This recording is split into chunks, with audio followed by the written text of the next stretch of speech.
Hi. അപ്പോൾ ഞാനിന്ന് അങ്ങനെ ദുബായിൽ നിന്ന് നാട്ടിലേക്ക് പോയിക്കൊണ്ടിരിക്കുകയാടാ.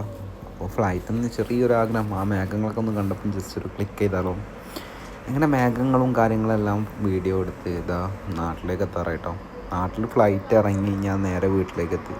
വീടിൻ്റെ മറ്റേ പച്ചപ്പും കാര്യങ്ങളൊക്കെ കണ്ടപ്പോൾ എനിക്കൊരു ആകാംക്ഷ, കുറച്ച് ഫോട്ടോസും വീഡിയോസും എല്ലാം എടുത്താലോ.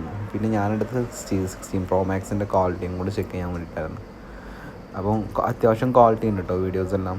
ഈവൻ ബാക്കിൽ ബ്ലറിങ് വരുന്നുണ്ട്. അപ്പോൾ ഇതൊന്നും ഞാൻ ആദ്യം ടെസ്റ്റ് ചെയ്തിട്ടില്ലായിരുന്നു. അപ്പോൾ അതിനിടയിൽ എൻ്റെ മാമൻ്റെ മോന് അവന് ഞാനൊരു വണ്ടി എടുത്തിട്ടുണ്ടായിരുന്നു നാട്ടിൽ പോയപ്പോൾ. അതിൻ്റെ ഓരോ കാര്യങ്ങൾ പറഞ്ഞുകൊണ്ട് എക്സ്പ്ലെയിൻ ചെയ്തുകൊണ്ടിരിക്കുകയായിരുന്നു കേട്ടോ.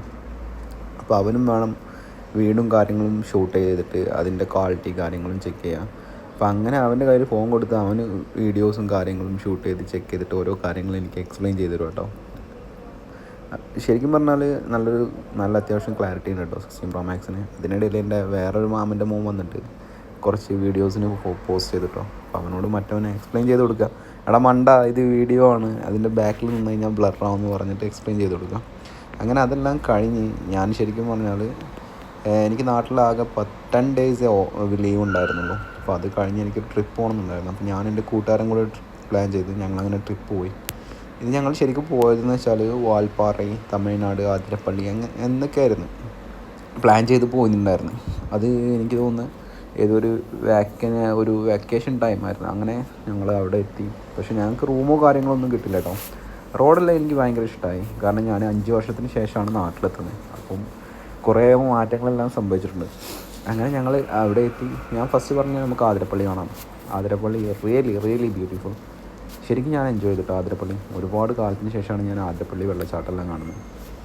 ആ സമയത്ത് കുറച്ച് മഴയെല്ലാം പെയ്തിട്ടുണ്ടായിരുന്നു. പക്ഷെ എന്നോട് പറഞ്ഞ് ഇതിലേറെ വെള്ളച്ചാട്ടത്തിന് ഫോഴ്സ് ഉണ്ടാവും, ഇപ്പം ഫോഴ്സ് കുറവാണ്. എനിവേ എനിക്ക് നല്ല ഇഷ്ടമായി ആതിരപ്പള്ളി. ഞാൻ ഇതിന് ഒരുപാട് മുന്നേ പോയത്, സ്കൂളിൽ നിന്ന് ഒരു പ്രാവശ്യം ടൂർ പോയതാണ്. അതിനുശേഷം ഞാൻ കേരളത്തിലൊന്നും വന്ന് കറങ്ങിയിട്ടോ കാര്യങ്ങളൊന്നുമില്ല. 9 വർഷമായിട്ട് UAE തന്നെ കണ്ടിന്യൂസ്ലി നിന്ന് കൊണ്ടിരിക്കുകയാണ്. വല്ലപ്പോഴും 1 മാസമോ 2 മാസമൊക്കെ വന്ന് വിസിറ്റ് ചെയ്തിട്ട് പോകും. പക്ഷേ ചില സമയങ്ങളിൽ 15 ഡേയ്സ് 10 ഡേയ്സൊക്കെ കിട്ടാറുള്ളൂ. അപ്പോൾ 5 വർഷത്തിന് ശേഷം എനിക്ക് ആകെ ഒരു വെക്കേഷൻ കിട്ടിയത് 10 ഡേയ്സാണ്. 10 ഡേയ്സിൽ ഞാൻ മാക്സിമം യൂട്ടിലൈസ് ചെയ്യാൻ നോക്കി, പക്ഷേ കഴിഞ്ഞില്ല. എനിവേ അത്യാവശ്യം ഞാൻ യൂട്ടിലൈസ് ചെയ്തിട്ടുണ്ട്. അങ്ങനെ അതെല്ലാം കഴിഞ്ഞ് ഞാൻ ആതിരപ്പള്ളിയിൽ നിന്ന് ഒരുപാട് വീഡിയോസെല്ലാം എടുത്ത്. പക്ഷേ നോക്കി ആ വീഡിയോസെല്ലാം നല്ല അടിപൊളിയാട്ടോ. നിങ്ങൾക്ക് ഇഷ്ടപ്പെട്ടോന്ന് എനിക്കറിയില്ല, പക്ഷേ എനിക്കെന്തായാലും ആതിരപ്പള്ളി നല്ലൊരു എക്സ്പീരിയൻസ് ആയിരുന്നു. അങ്ങനെ ഞാൻ അവിടെ നിന്ന് ഇറങ്ങാനുള്ള പ്ലാനൊക്കെ ആയപ്പം എൻ്റെ ഒരു കൂട്ടുകാരനെ വിളിച്ചിട്ട് പറഞ്ഞു, എടാ കുറച്ച് ഫോട്ടോസും വീഡിയോസും എല്ലാം എടുക്കണം, എന്താ ചെയ്യാം എന്ന് പറഞ്ഞിട്ടുണ്ടായിരുന്നു. അങ്ങനെ ഞാനും അവരും